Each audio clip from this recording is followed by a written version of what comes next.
Hey guys, welcome back to today's video. Today is Tuesday, November 18th, 2025, and today we are going to be talking about the state of California and its governor election that's taking place in November of 2026. That voice crack, I apologize for, but the topic of today's video is exceptionally important, looking at a state that has a jungle primary system that, based off what we're seeing statewide, there is a possibility that Democrats, yes, Democrats, could be locked out of being in a general election against Republicans in November of 2026 because of the existing jungle primary and just the sheer amount of how many Democrats are running in this race.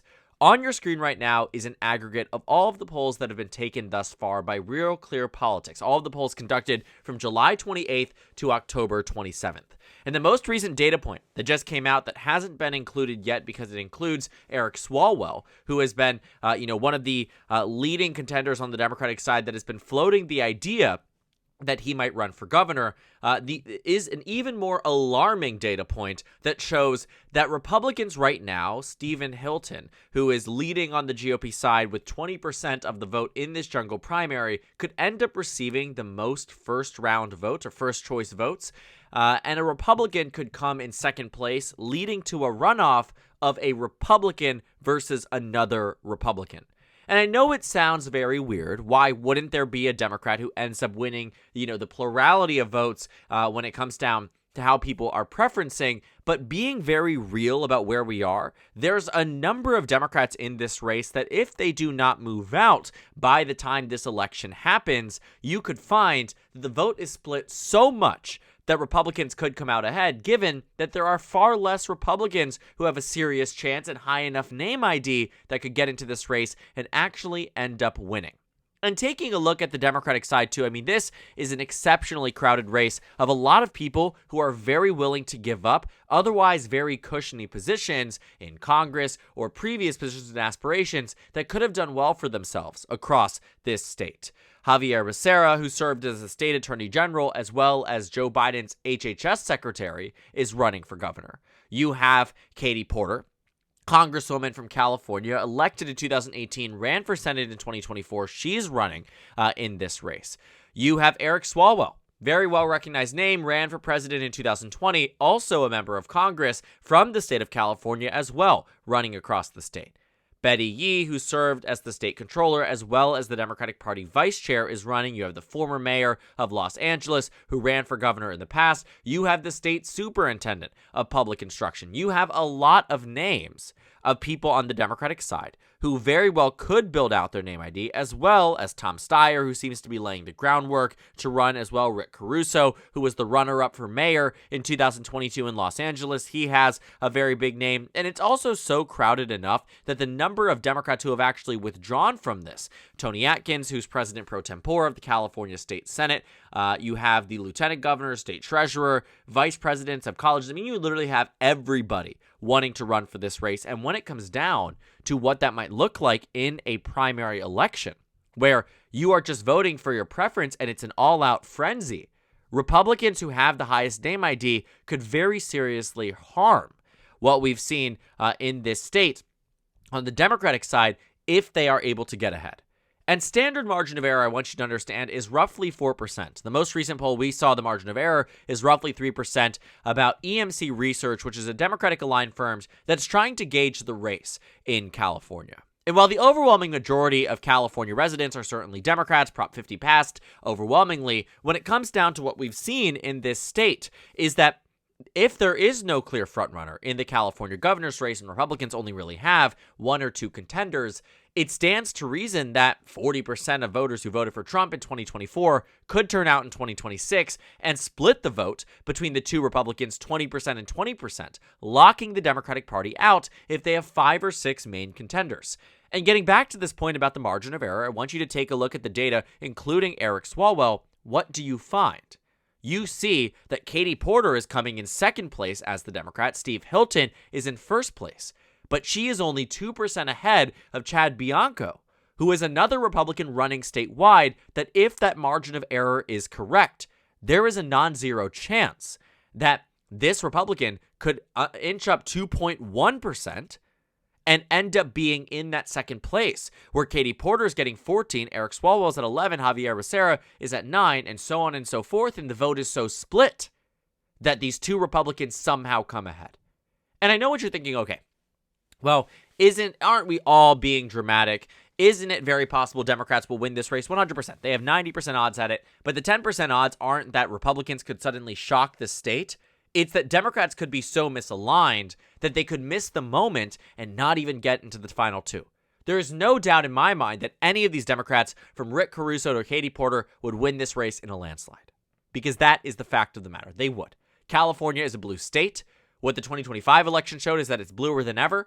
Seriously. And when you take a look at the next midterms, those midterms might be bluer than ever as well. And so, if it is Katie Porter, they win. Eric Swalwell, they win. Javier Becerra, they win.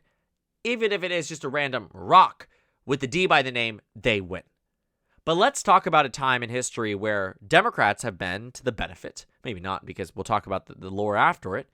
But Democrats have been to the benefit of the jungle primary system, whereas Republicans served to see it to their detriment across the state. In 2022, there was a race in the state of California, California's State Senate District 4. And what it told us when it came down to this primary system was that two Democratic contenders made it into the top two across the state district. And you might be thinking, okay, well, if two Democrats made it against each other in the general election, certainly this must be a Democratic district. After all, if you're looking at it from that perspective, well, maybe that makes sense. But let's actually take a look at how this district voted for president in 2020. Donald Trump won the state Senate district. But more notably, in 2022, in that general election where two Democrats faced off against each other, Republicans won the Senate race by 14, and the governor's race by 20. They voted to recall Gavin Newsom in 2021. This is a red district. But how is it that they ended up with two Democrats running? Well, the election was quite interesting. Democrats ended up prevailing because the Republicans were so split between the vote. Yeah, 60% of the vote went to the GOP combined between candidates, but it was not enough to overcome. Now, the Democrats ended up facing off against each other, and Marie Alvarado Gil ended up winning this race before switching to the Republican Party in 2024. And whether or not that has to do with electability or whatever, at the end of the day, she did what she wanted to do, and she is serving as a Republican in the California State Senate. But the point and the lesson that I think needs to be taken away from this isn't really that this party switch happened. It's more so that a red district elected a Democrat because they had no other option to do so. The voters, I'm sure, were so upset that the options here were reduced down to a Democrat versus a Democrat, but that is the case of what California's system is set up. It's that question, who set that system up? And when you think about what that could do for Democrats, it could very well backfire on them in 2026. They have super high-profile names. Eric Swalwell is a big name. Katie Porter, by the way, I don't like this blue. I hate to say it. I wish it was a little bit easier on the eyes. I don't know if anyone, can talk to the team over there, but I just want to point that out. Not actually, though. Rebrand is cool. But looking at Eric Swalwell, big name idea, right? He's somebody who, well, across the state and across the country even, a lot of Democrats know who he is. But a lot of Democrats know Katie Porter, and a lot of them, of course, know a Biden secretary official. And they know a lot of these Democrats, too. And when you think about how big California is, these media markets are expensive, right? The coalitions that need to be built have to be broad.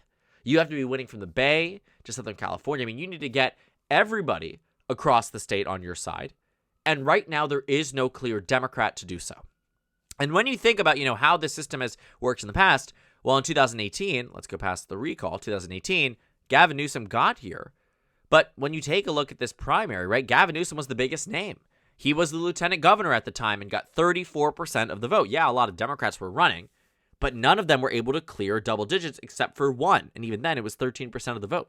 There was very clearly a Republican, John Cox, who was very well known across the state, who got about 25% support. But again, can you think about this, right? Humor it for a moment that let's say there were two Gavin Newsoms. Let's say there were, three Gavin Newsoms, effectively reducing that vote share because it isn't that it's just the lieutenant governor running. The lieutenant governor was, pushed out of this race because the Democrats have even higher profile names. In 2018, all of those Democrats were eyeing up a run for president. In 2020, Gavin Newsom was eyeing up a run for governor, and very well now is eyeing up a run for president of the United States. But the point isn't about what Gavin Newsom is going to do.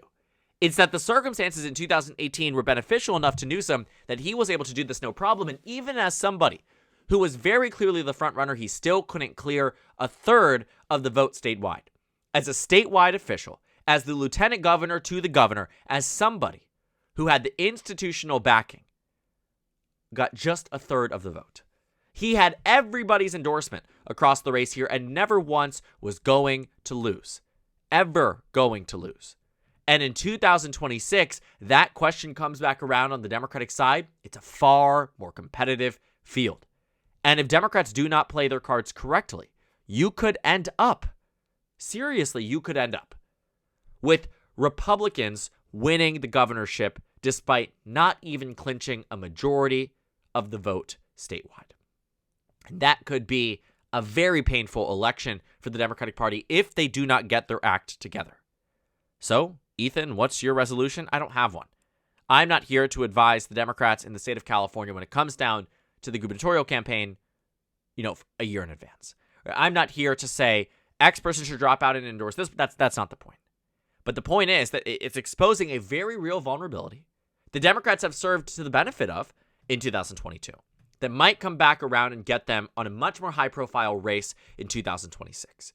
And as much as I am adamant that I believe Democrats will easily win this race, they have to get to the point of the general election first. Which sounds insane, but that is the nature of California jungle primaries. And really any state with jungle primaries.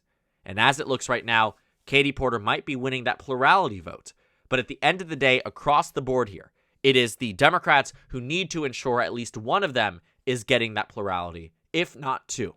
Because if the GOP gets it, it could be a very painful and long, grueling process between them, and it could end up in a position where the Democrats would have to jump right into a recall election, and this certainly would not be the narrative they want spun into 2028 of losing solid blue California because the math just didn't work out. And while I do think this chance is slim, it's something to put on your radar. Something interesting to watch in a wave of elections that are otherwise safe and have no interest in being discussed. But as it stands right now, California, the most populous state, could be represented by a Republican in the governor's mansion. Only if Democrats don't find a way to get to that plurality, which as more and more candidates enter into the race, as much as it seems very improbable that there is a Republican governor from California, it's probably more likely than you think. And although it is not the favorite to happen, it's just something to keep an eye on and watch closely as we start to see Democrats drop in and out of the race, and coalitions are built and lost across the state right now. A very fascinating election.